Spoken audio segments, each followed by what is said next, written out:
अस्सलाम वालेकुम मेरे प्यारे बहन भाई। आज हम बना रहे हैं करेले। बहुत ही आसान और इस तरीके से, बिल्कुल कड़वा नहीं होता। ये सुबह मैंने धो के, सुबह मैंने काट के नमक लगा के छोड़ दिया था। अभी धो के और ये तेल में सुरख करूँगी और फिर साथ साथ आपको बता रही हूँ और क्या क्या डालना है। ये प्याज मैंने काट के छोड़ दिया है। तकरीबन तकरीबन 6-7 प्याज थे बड़े वाले। ये 2 बड़े टमाटर हैं, ये छील के मैंने रखे हैं, ये अभी काटूंगी। ये थोड़ी सारी मिर्चें, मसाले हैं।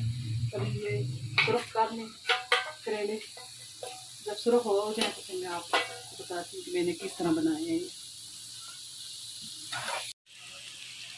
ये इस तरह से हो चुके हैं। ज़रा सा और हो तो फिर इसमें आधा प्याज डालेंगे जो हमने काटा हुआ था, और आधा बाद में सुरख करेंगे। ये अभी हो गया है।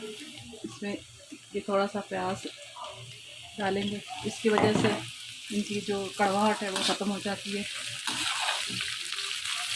ये अभी सुरख हो जाए इनकी अच्छी तरह से, तो फिर ये निकालेंगे। इसी घी में प्याज, तेल में प्याज वगैरह सुरख करेंगे।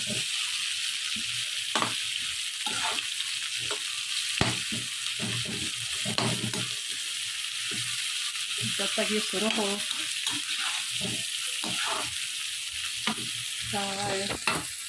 धनिया वगैरह काट लूँगी।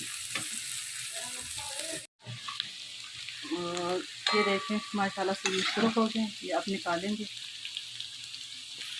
और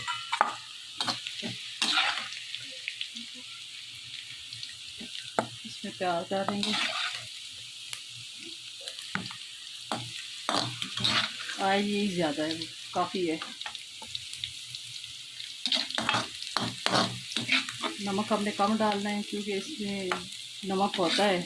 करेले धो भी नहीं तब भी इसमें नमक जज्ब हुआ होता है, जिसकी वजह से बहुत ज़्यादा तेज़ हो जाता है नमक। जिसने ज़्यादा खाना हो वो अपने हिसाब से डालें। हम कम खाते हैं इसलिए हम कम डालेंगे।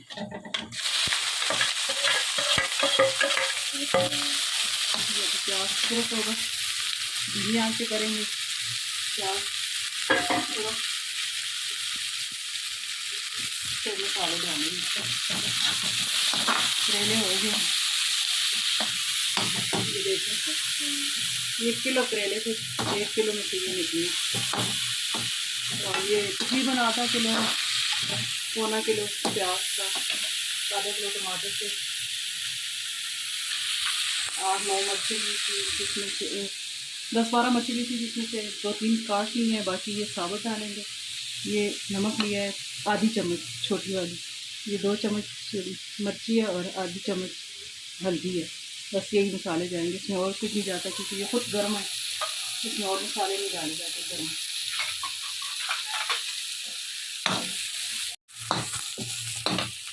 प्याज इस तरह से हो गया। ये टमाटर डालेंगे पीछे और साथ में ये मसाले डाल देंगे, साथ में ये मिर्ची डाल देंगे। अब इसे ढक देंगे और टमाटर गल जाएंगे तो फिर भून के करेले से मिक्स करेंगे। अभी ज़रा सा पानी डालेंगे, इनको टमाटर गलने के लिए रख देंगे।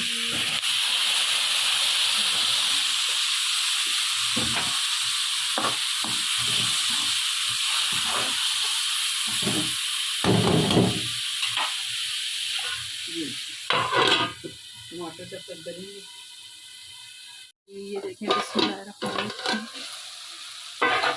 मैंने खा दिया है। टमाटर तकरीबन गल चुके हैं। छील डाले थे, इसकी जल्दी हो गया ज़रा से, हमें छिलके ज़रा सा कम करते हैं। तेल अभी इसमें कम लग रहा है, लेकिन करेले जो भून के निकाले हैं उसमें तेल है, फिर इसमें डालेंगे तो फिर बराबर सही लगेगा। ये अभी इस तरह से ज़रा सा टमाटर हैं, इसमें ये भी डाल देंगे करेले। ये इसके साथ मसाले में मिक्स हो जाएंगे, जायका चला जाएगा करेलों में भी। अब इसकी बुनाई करेंगे और 2 मिनट के लिए दम पे रखेंगे, इसमें ये मिक्स हो जाएंगे आपस में। और फिर हाँ, आपको लुक चेक करवाते हैं आप। कैसे बनेंगे। ये देखें जी, इसने तेल छोड़ दिया है, ये देखें, और तकरीबन करेले तैयार हो गए हैं। अब इसमें हरा धनिया डालेंगे और चूल्हा नीचे से बंद कर देंगे। ज़रूर ट्राई कीजिएगा, चेक कीजिएगा कैसे बनते हैं। दुआओं में याद कीजिएगा, चैनल को सब्सक्राइब कीजिएगा, शेयर कीजिएगा, कमेंट कीजिएगा। अल्लाह आपको अपनी मान में रखे, अल्लाह सेहत और ज़िंदगी अता फरमाए। आमीन सुम्मा आमीन। अल्लाह हाफ़िज़।